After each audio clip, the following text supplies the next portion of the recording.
রাধে রাধে। একজন LIC officer ছিলেন। এলআইসিতে উনি রিটায়ারমেন্ট করবার পর ওনার স্ত্রী এবং ওনার খুব শখ ছিল খুব বড় একটা বাড়ি করবেন এবং বাড়ির পিছনে একটা খুব বড় বাগান হবে। সেই অনুযায়ী ওনারা জয়পুরে থাকতেন। ওনারা জয়পুরের ভেতরেই একটা খুব সুন্দর বাড়ি পেয়ে গেলেন। খুব সুন্দর বাড়ি এবং বাড়ির পিছনে অনেক বড় বাগান। আর বাগানের ভেতরে সবচেয়ে বড় কথা হচ্ছে আমের 2টো গাছ ছিল। ওনার স্ত্রীর আম গাছের বড় শখ ছিল। সব শখ ওনাদের পূর্ণ হয়ে গেল। খুব সুন্দর বাড়ি কিনলেন। ঠিক আছে, বাড়ি কেনা হয়ে গেল।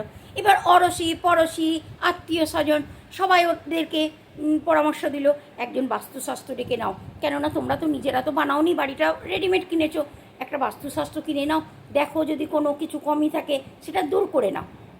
সেই মতন কথা মতন উনি দিল্লিতে একজন বাস্তুশাস্ত্রের সাথে কন্ট্যাক্ট করলেন এবং তার একটা মোটা রকম ফিস তাকে দিয়ে তাকে জয়পুর আনালেন। এবার জয়পুর এয়ারপোর্টে সেই বাস্তুশাস্ত্রবিদ যখন নামলেন, উনি তাকে রিসিভ করতে গেলেন। সেখানে যখন গাড়িতে করে তাকে নিয়ে আসছেন, রাস্তায় রাজস্থানী হোটেল পেলেন। রাজস্থানী হোটেলে ওনাকে ভোজন করালেন। এবারে বললেন চলুন তাহলে এবার আমার বাড়ির পথে রওনা হই। বাড়ির পথে রওনা হচ্ছেন, রাস্তার মধ্যে একটা গলি এলো। রাস্তার মাঝখানে একটা গলি এলো। গলির থেকে একটা বাচ্চা স্পিডে ছুটে রাস্তাটাকে ক্রস করে গেল। উনি তাড়াতাড়ি করে গাড়িটাকে দাঁড় করিয়ে দিলেন। এবার বাস্তুশাস্ত্রবিদ বললেন, আপনি গাড়িটা কেন দাঁড় করিয়ে দিলেন? আরে বাচ্চা কোনো দিন একলা খেলে না, নিশ্চয়ই দেখুন পিছনে 2-3টে আরও বাচ্চা হবে, কেননা একটা বাচ্চা যখন ছুটে গেছে দেখুন ওর পিছনে আরও বাচ্চারা আসবে। উনি দাঁড়িয়ে গেলেন।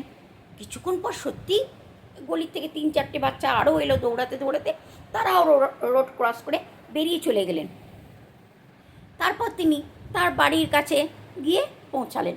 বাড়ির কাছে গিয়ে যেই পৌঁছেছেন অমনি উনি গাড়িটাকে গেটের থেকে একটু দূরে গাড়িটাকে দাঁড় করিয়ে দিলেন। দিয়ে বলেন, কী হলো, আপনি গাড়ি গেটের ভেতরে কেন করছেন না? দাঁড়ান, ওই দেখুন, শুনতে পাচ্ছেন না, বাচ্চারা ঢিল মারছে, বাচ্চারা আম পাড়ছে গাছে চেপে। তাহলে আপনি কেন তাদেরকে ধরছেন না? আপনি গেটের বাইরে কেন গাড়িটা দাঁড় করালেন? আরে যদি মনে করুন আমি গাড়িটা নিয়ে ভেতরে যাই আর ওরা যদি হঠাৎ ভয় পেয়ে কোনো বাচ্চা যদি গাছের থেকে পড়ে যায়, হাত পা ভেঙে যাবে না, দুর্ঘটনা হয়ে যাবে না? সেই জন্য আমরা কিছুক্ষণ চুপ করে দাঁড়াই, দেখি, বাচ্চারা দেখবেন ঠিক নেমে চলে যাবে, তারপর আমরা ঢুকবো, নাহলে বাচ্চাদের যদি কোনো দুর্ঘটনা হয়ে যায়। এইবার বাস্তুশাস্ত্রবিদ বলেন, একটা কথা বলুন, আপনি আমাকে কেন ডেকেছেন? বলছি কেন?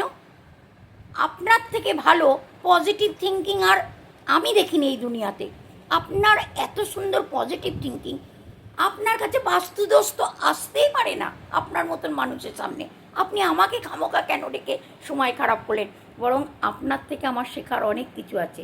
সেই জন্যে বাস্তু টাস্তু এসব বেকার চিজ, নিজেকে পজিটিভ থিঙ্কিং রাখো, সব সময় পজিটিভ থিঙ্কিং রাখো, কোনো দোষ তোমার মধ্যে আসবে না। রাধে রাধে।